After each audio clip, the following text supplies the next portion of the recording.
High রে আনিস, কি অবস্থা? বড় ভাই কেমন আছেন? আলহামদুলিল্লাহ, কেমন আছো? আছি আলহামদুলিল্লাহ। ঢাকা কবে আসছেন? এই তো আজকে আসছি মাত্র, এসে তোমার অফিসে আসলাম।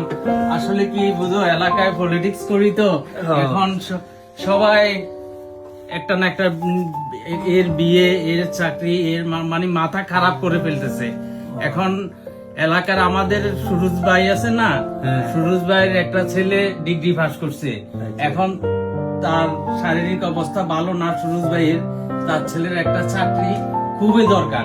এখন ছোট ভাই তোমার কাছে আসছি, এখন আমরা পলিটিক্স করি, আমাদের কাছে সবাই আসে, এখন না দিতে পারলেও মান ইজ্জতের ব্যাপার।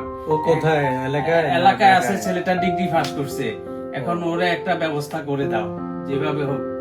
আপনারা তো রাজনীতি করেন, মানুষের সেবা তো করতে হবে। সেটা আর কি। এবার আসলে আমাদের কোম্পানির অবস্থা ভালো না, দেশের বর্তমান প্রেক্ষাপট তো আপনি জানেন। নির্বাচনের পরে একটু ট্রাই করে দেখতে পারি। আর আমাদের ওই যে কোম্পানির চেয়ারম্যান সাহেব, আমিও তো জব করি, এটা আমার না, আমি এখানে বসি আর কি। আমার আচ্ছা আচ্ছা, কোম্পানির চেয়ারম্যানের সাথে আলাপ করতে হবে, আপনি কষ্ট করে সিভিটা নিয়ে আসি। আচ্ছা আচ্ছা, ঠিক আছে।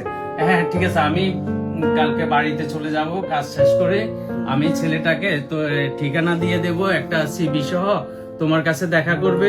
প্লিজ ভাই, কষ্ট করে না, আপনার সাথে কিছু পার্সোনাল কথা আছে।